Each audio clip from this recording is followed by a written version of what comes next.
What if everything you were told about death was wrong? From the time you were little, you were taught to tiptoe around it, to whisper your grief, hold your questions, and pretend like it wasn't happening. But deep down, you've always felt like there's more. Death wasn't an ending, it was a doorway, a return, a remembering. Hi boo, it's me, your medium bestie, the Death Fairy, certified death doula, and your spirit guide to the other side. Ding! Let's start at the beginning, your childhood.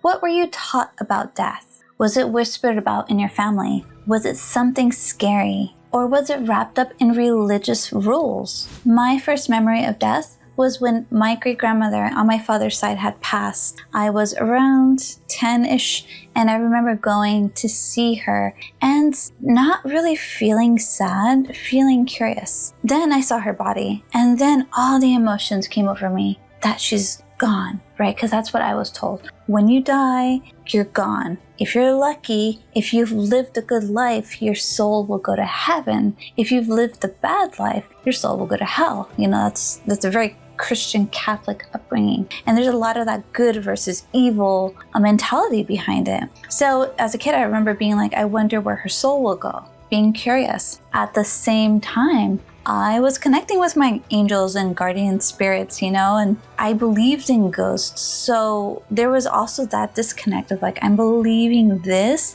but I'm seeing this, and I've been told this. So lots of conflicting ideas of what death means. And of course, after I trained in mediumship, I began to understand that spirits is everywhere. We all have spirits. Living in Japan for so long, for those 10 years, really taught me about spirit as well, because I saw spirit in everything. In rocks, in nature, in home, the wood at home. Like, it really gave me that understanding of like, there is life everywhere. So what is so scary about this? Why do we mourn death so much? The body. Seeing that body in the States is really scary. And I totally understand, especially if this is somebody you love, like a family member, a baby. I don't want to see that. It makes me sad. Now, you know, I can appreciate it a little more in the sense of, okay, I understand that the body is just going back to the earth, but the spirit lives on. But there's still that sadness, and I get it. It sucks. It is not the same, right? Because we have such a big disconnect from spirit that saying they're around, they're alive, it has an invalidation. We still aren't there yet to where spirit feels that close to us. We have to train ourselves to remember, to feel, to be sensitive again, to feel them. And if you've ever felt that your natural sense to spirit was wrong or bad or disconnected, just stay with me, because we're going to flip it around. Here's what I now know, not because somebody told me, because I have experienced it myself with countless readings, with countless experiences of spirit beings, not just our loved ones in spirit who don't have a body anymore. Many spirits. Our loved ones in spirit will visit us in our dreams. Why? Why is it about dreams that they can come through so easily, but they can't come through? Why? What is it about dreams that makes it so special? Why don't they just come through now while we're waking up and walking around? When we sleep, our energy naturally vibrates higher. And spirit has a very high vibration because they're not tethered to a body anymore. So when this dense, lower vibrational body is gone, they're just like, wee, really high vibing energy form. So we can raise our energy naturally when we sleep, because we're not thinking about tomorrow, yesterday, any woulda, coulda, shouldas. We are just like, our mind is blank, we're relaxed, so naturally our energy just raises. That's why when you meditate, your energy also can raise. It's a really beautiful way to just tap into that dream state, meditating. So your energy raises and you get closer to spirit. So all they had to do is just lower a little bit and boom, you meet up. We're called the mediums because we raise our energy, they lower their energy, we meet in the middle, in the medium. Do. I have heard countless stories of people seeing their loved ones in spirit. I myself have seen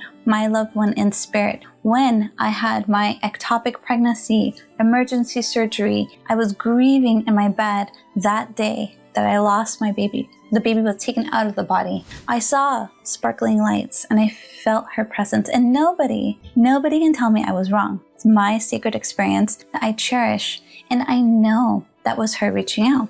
Just like my great-grandmother saw the spirit of her dead son, my uncle. He was killed, and that day he was killed, she saw him on the bed. As she was grieving, she saw his spirit. Nobody can tell her otherwise. And don't let anybody tell you anything if you have your own spirit connection, because nobody knows your experience. They can talk all they want, but they don't know you. And that's such a big thing we have. Somebody will say, I saw something, I felt something, and then immediately somebody else will invalidate that. No, you didn't. That's in your head. Can you just sense like this? You're really open, like I felt something, and somebody's like, you didn't. Your energy just naturally collapses. Don't let people do that to you. And in Japan, they do believe in animism just naturally. So do they do the same in Mexico as well, but I wasn't taught that because my family is all Catholic. So not animism, they believe in a God and monotheism. But the beauty of animism is that everything has a spirit, and it's so nice. I love that feeling.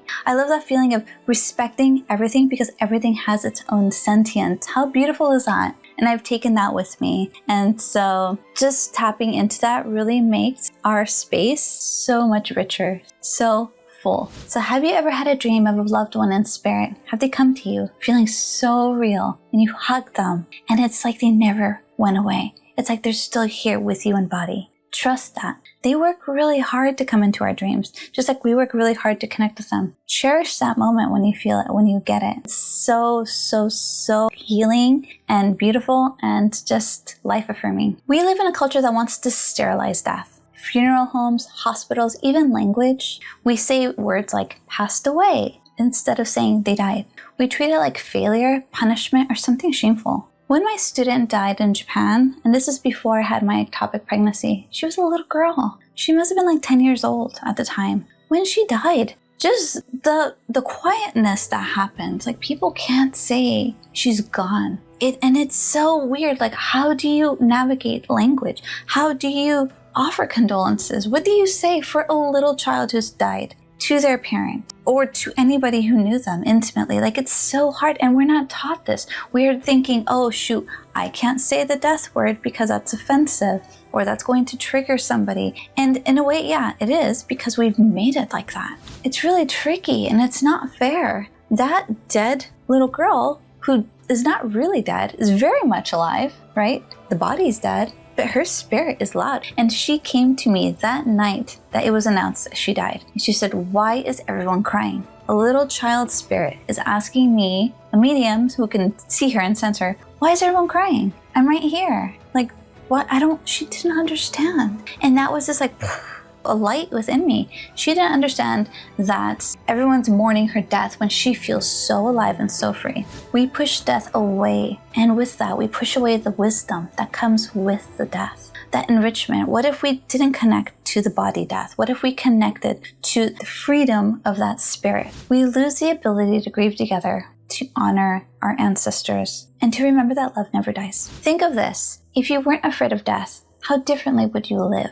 How would you talk about it amongst other people when somebody does die? What would it be like? Oh, their soul is free. They're going to the spirit world. That's so great for them. That language has been lost. I had a baby I lost, the one I just talked about with the ectopic pregnancy. My son saw her and felt her and had a connection with her as a baby. So that's another validation for me that spirit is always alive. Isn't it interesting how when you need something the most, when you're feeling so down, spirit always has a curious way of reaching out, whether that's repetition of numbers, songs, symbols, or you find feathers, coins on the floor, or you hear a song that you just needed to hear the lyrics of, or maybe somebody brings them up just randomly, or they'll come into your dreams. There's so many beautiful ways that spirit comes in that we just block out because we've been told, that's just in my head, that's just woo-woo. Death is not a wall. It's a veil, and the veil is a lot thinner than you think, especially when we approach with love, reverence, and openness. So speak out loud to your loved ones. Make offerings of candles, of prayers, of thoughts out loud, of songs. You can have a little space somewhere in your home where you just light a candle, light some incense, put one of their favorite items on there, Just honor them. Just some way. They love when we light candles for them. They're so happy. It makes them feel so good. They're like, oh, they're thinking of me. They lit a candle. It's so cool. So it can literally be one little desk, one little candle. It can be a fake candle. Some incense if you like the smell of incense, a crystal or two, their photo. Even, you know how sometimes they give you the little funeral photos that are on little cards and they're skinny and plastic, or is that only a Catholic thing? Like something like that. This place, some flowers whenever you get it, and feed that altar. Give them fresh water. Maybe give them some chocolates or some treat that they used to like, right? And just keep thinking of them, rotating those items. It can be simple and fun. You can involve your children. They love doing this stuff, and they will remind you. They'll be like, hey, we didn't give Grandpa any candy today. Oh, sorry. Let's give Grandpa some candy. Spirit loves that. And it makes them feel so special because they are special. Think of this. When you die, what do you want people to do for you? Wouldn't that feel awesome if somebody did that for you? Like, wow, thank you. You can even go to the gravesite, wash their tombstone if you want. That's a beautiful thing that I saw in Japan. People will go every so often, wash the tombstone and get it nice and clean, put some flowers, fresh flowers. You know, it's nice. Just a little offering of, I'm thinking of you and I love you. So here's your invitation. Instead of fearing death, start listening to it. Start remembering the truth you've always felt in your bones. Because death isn't here to end you. It's here to remind you that love is eternal. If this resonates, I'd love to welcome you to my free community, Spirit Connection Made Easy. It's a safe space where we unlearn fear, we share stories, and we create new memories with our loved ones in spirit, who are very much alive. The link is down below. And before you go, let me know down in the comments, what did you feel about death before anyone told you what to believe? Go back into that childhood time of yours. I can't wait to see your answers. And if you like more videos like this, you can click on these here and subscribe. Because for the month of October, I'm going to be posting 3 times a week and you won't want to miss it. All death, all spirit, all love, all the time. Spirit is calling. Answer the call.